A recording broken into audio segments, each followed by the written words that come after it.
সৌদির সঙ্গে $600 বিলিয়ন অস্ত্র চুক্তি করে কাতারে যুক্তরাষ্ট্রের প্রেসিডেন্ট ডোনাল্ড ট্রাম্প। চরমনে থাকা এই রাষ্ট্রনায়ক তার চিরচেনা ভঙ্গিতে সেখানেও জানান শুল্ক যুদ্ধে তার জয়রথ অব্যাহত থাকার কথা।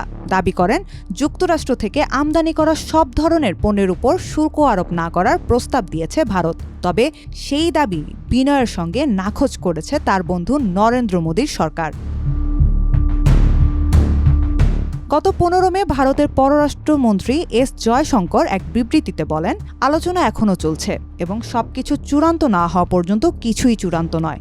দিল্লি থেকে প্রকাশিত বার্তায় স্পষ্টভাবে জানিয়ে দেওয়া হয় এখনও কোনো চুক্তিতে সম্মতি দেওয়া হয়নি এবং উভয় দেশের স্বার্থ রক্ষায় চূড়ান্ত চুক্তির ভিত্তি হবে। এখন যে কোনো ব্র্যান্ডের পুরাতন এসি বদলে নতুন ওয়ালটন এসিতে উপভোগ করুন 25% ছাড়। এর আগে 14 মে দোহায় একটি বাণিজ্যিক বৈঠকে প্রেসিডেন্ট ডোনাল্ড ট্রাম্প বলেন, ভারত এমন একটি চুক্তির প্রস্তাব দিয়েছে যেখানে তারা আমাদের পণ্যের উপর কার্যত কোনো শুল্ক আরোপ না করেই নিতে আগ্রহী। তিনি আরও বলেন, ভারত বিশ্বের অন্যতম সর্বোচ্চ শুল্ক আরোপকারী দেশ, তবুও তারা এখন আমাদের প্রতি সহানুভূতিশীল আচরণ করছে। ট্রাম্প অ্যাপেলের সিইও টিম কুককে ব্যক্তিগতভাবে জানিয়েছেন তিনি ভারতে অ্যাপেলের কারখানা স্থাপন নিয়ে উৎসাহী নন। ট্রাম্প বলেন, আমি টিমকে বলেছি আমরা তোমার সঙ্গে খুব ভালো ব্যবহার করছি। চীনে তুমি বছরের পর বছর যে সমস্ত কারখানা তৈরি করেছ তাও আমরা সহ্য করেছি, কিন্তু ভারতে তুমি যাই করো না কেন সেটা তোমাদের ব্যাপার, আমাদের আগ্রহ নেই। এই মন্তব্য এমন সময় এসেছে যখন অ্যাপল ঘোষণা করেছে আইফোনের উৎপাদন চীনের বাইরে সরিয়ে নিয়ে গিয়ে ভারত এবং ভিয়েতনামে স্থানান্তর করছে। অ্যাপল জানিয়েছে আইপ্যাড ও অ্যাপল ওয়াচের প্রধান উৎপাদন কেন্দ্র হবে ভিয়েতনাম। প্রেসিডেন্ট ডোনাল্ড ট্রাম্প গত এপ্রিলেই ভারতীয় পণ্যের ওপর সর্বোচ্চ 27% শুল্ক আরোপ করেছিল। ভারতীয় কর্তৃপক্ষ দ্রুততার সঙ্গে একটি চুক্তি খসড়া তৈরি করে আলোচনার পথে এগিয়েছে, কারণ ট্রাম্পের ঘোষিত উচ্চ শুল্কের 90 দিনের বিরতি 9 জুলাই শেষ হতে চলেছে।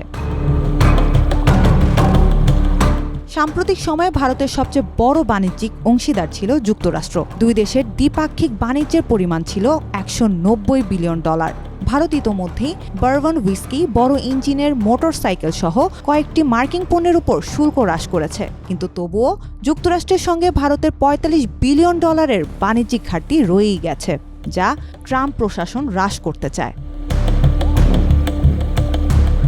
চলতি সপ্তাহে যুক্তরাষ্ট্র ও চীন একটি পারস্পরিক বাণিজ্যিক চুক্তিতে পৌঁছেছে, যার ফলে চীনা পণ্যের উপর যুক্তরাষ্ট্রের শুল্ক 145% থেকে কমে 30% নামানো হয়েছে এবং বিপরীতে চীন কিছু মার্কিন পণ্যের উপর শুল্ক 125% থেকে কমিয়ে 10% এনেছে। বিশেষজ্ঞদের মতে এই উদাহরণ দেখিয়ে ভারতকেও চাপ দেওয়ার চেষ্টা করছেন ট্রাম্প। তবে নয়াদিল্লি জানিয়েছে, আমাদের অবস্থান পরিষ্কার, যে কোনো চুক্তি পারস্পরিক লাভজনক হতে হবে, শুধু মার্কিন স্বার্থে নয়, ভারতের অর্থনীতির জন্য সেই চুক্তি হতে হবে কার্যকর। ট্রাম্পের শুল্ক আরোপের পর বাণিজ্যিক সম্পর্ক কতটা টেকসই হবে তা নির্ভর করছে চলমান আলোচনার ফলাফলের উপর। এই পরিস্থিতিতে জয়শঙ্করের মন্তব্য বিশেষ তাৎপর্যপূর্ণ।